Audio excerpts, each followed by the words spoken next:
నా రచ్చబండలో మాట్లాడుకుంటున్నాం. గత నెల రోజులుగా మనం అందరం రెగ్యులర్గా కలుస్తున్నాం, మాట్లాడుకుంటున్నాం రచ్చబండల్లో.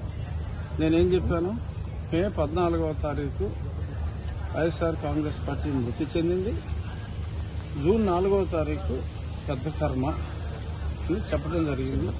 నేను చెప్పిన దానికి ఏమైనా తేడా ఉందా? ఏ రోజైతే నన్ను తీసుకెళ్లి వాడు చంపాలని చూశాడో అదే రోజు ఎన్నికలు ముగియటం అనేది దేవుడి సంకల్పం. ఎందుకంటే 13 ఎలక్షన్ అయింది, 14 గంటలు అనుకోవచ్చు, కానీ చాలా చోట్ల పోలింగ్ 1 గంట 2 దాకా జరిగింది. సో 14కి ఎక్స్టెండ్ అయింది. విపరీతంగా జనం ఓట్లేశారు, కసితో ఓట్లేశారు. ఇవాళ అనుకున్నట్టుగానే మరి చివరికి 10 మిగులుతాయేమో కూడా చెప్పలేం. మెజారిటీలు కూడా మనం మాట్లాడుకున్నప్పుడు మీకు ఎంత మెజారిటీ వస్తుంది అనుకుంటే ఉండిలో ఇంతకు ముందు ఎప్పుడూ రానంత మెజారిటీ వస్తుందన్న గుర్తుందా మీకు?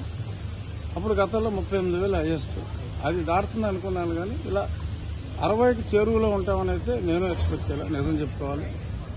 ఇదంతా చంద్రబాబు నాయుడు గారి, పవన్ కళ్యాణ్ గారిల కష్టం, చంద్రబాబు నాయుడు గారి కష్టం, కళ్యాణ్ గారి త్యాగం కలగలిపిన విజయం. ఇవాళ మనకు వచ్చిన ఈ విజయం, దీనికి కేంద్రంలో ఉన్న భారతీయ జనతా పార్టీ సరైన సమయంలో అండదండలు అందించడం ఎంతో ఆనందదాయకం. 2.5 సంవత్సరాలుగా ఈ 3 పార్టీలు కలుస్తాయి, చివరిలో భారతీయ జనతా పార్టీ కలుస్తుంది అని నేను చెప్పిన విషయం ఒకే ఒకటి, నేను ఎంపీగా పోటీ చేయకుండా ఎమ్మెల్యేగా పోటీ చేశాను, అంతే తేడా కూటమి తరఫున. అంతకుమించి నేను చెప్పిన విషయాలన్నీ కూడా జరిగినాయి. కానీ అందరికీ మరి అనుకున్నవన్నీ జరగవు. కానీ ఒక మంచి పర్పస్ కోసమే నా ఈ మార్పు జరిగిందేమో అని చెప్పి నేను కూడా అనుకుంటున్నా. ఈ గొప్ప విజయానికి కారణమైన చంద్రబాబు నాయుడు గారికి, కళ్యాణ్ గారికి, అలాగే అద్భుతమైన సహకారాన్ని అందించిన నా ప్రజలకే కాకుండా మీడియా మిత్రులకు, ముఖ్యంగా మీ అందరికీ కూడా నా హృదయపూర్వక ధన్యవాదాలు తెలియజేసుకుంటున్నా. మరి ఒకే ఒక్కడు రవిప్రకాష్ అండ్ కేకే, మరి వాళ్ళనైతే ఒప్పుకోవాలి. చాలా కరెక్ట్ ప్రిడిక్షన్, 150 దాటుతాయని చెప్పి వాళ్ళిద్దరూ చెప్పారు. మిగిలిన వాళ్ళందరూ కూడా పాపం దురదృష్టమో లేకపోతే వాళ్ళ అఫిలియేషన్లో whatever be by the reason దారుణంగా దెబ్బతిన్నారు. అతి దారుణంగా దెబ్బతిన్న ఒక పనికి మాలిన దరిద్రుడు ఎవడన్నా ఉన్నాయంటే వేణు స్వామి గారు. వాడికి నా గెలుపుని కానుగేస్తాను తప్పించాడు, ఓడిపోతానని చెప్పాడు. అప్పుడే చెప్పా, అమ్మయ్య నువ్వు ఓడిపోతానని చెప్పావంటే నా గెలుపు ఖాయమైందిరా బాబు అని చెప్పాను.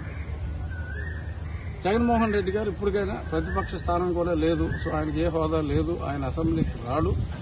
ఇంట్లో కూర్చున్నప్పటికీ కూడా దరిద్రపు ఆలోచనల్ని మానేసుకుని రాజకీయాల నుంచి విరమించి పిల్లలకు పెళ్లి చేసి మనవలు మనవరాలతో శాశ్వత జీవితం గడుపుకుంటే బెటర్. ప్రజా జీవితంలోకి ఇంకెప్పుడు వచ్చే ప్రయత్నం చేయొద్దు జగన్మోహన్ రెడ్డి. ఈ పార్టీ వరకు అయితే మేము క్రతువు కూడా అయిపోయింది, మళ్ళీ తిరిగి రాకుండా ఆత్మను కూడా పైకి పంపించేస్తున్నాం. దయచేసి రాజకీయాల్లోకి మళ్లీ వచ్చి ప్రజల మనసుల్ని మరింత గాయపరచొద్దని చెప్పి జగన్మోహన్ రెడ్డి గారికి నా హృదయపూర్వక విన్నపం. ఈ సందర్భంగా ఒకటి చెప్పాలి, రాజుగారు మిమ్మల్ని చెత్తకూర్చారు కదా, మరి ఏంటి పరిస్థితి అని. న్యాయపరంగా ఎవరైతే నన్ను దారుణంగా హింసించారో వారు తప్పక శిక్షింపబడుతురు అని ఈ సందర్భంగా నేను నా తరపున నన్ను కొట్టినప్పుడు, నేను చావులు బతుకుల మధ్యలో ఉన్నప్పుడు నాకెంతో మంది నాకు సంపూర్ణ మద్దతు, ముఖ్యంగా మహిళలు ఎంతో సంపూర్ణ మద్దతు నాకు తెలియజేశారు. ఆ మహిళామణులందరికీ కూడా వన్స్ అగైన్ వాళ్ళ కాళ్ళకి, వాళ్ళ పాదాలకి నేను నమస్కరిస్తూ, ఎంతో మంది వారి తలనీలాలు కూడా అప్పుడు సమర్పించడం జరిగింది. వాళ్ళందరికీ, ముఖ్యంగా మహిళలందరికీ నా పాదాబంధనాలు అందజేస్తూ రాబోయే రోజుల్లో ఏపీ అంటే అమరావతి, పోలవరం అనేది టాప్ ప్రయారిటీ.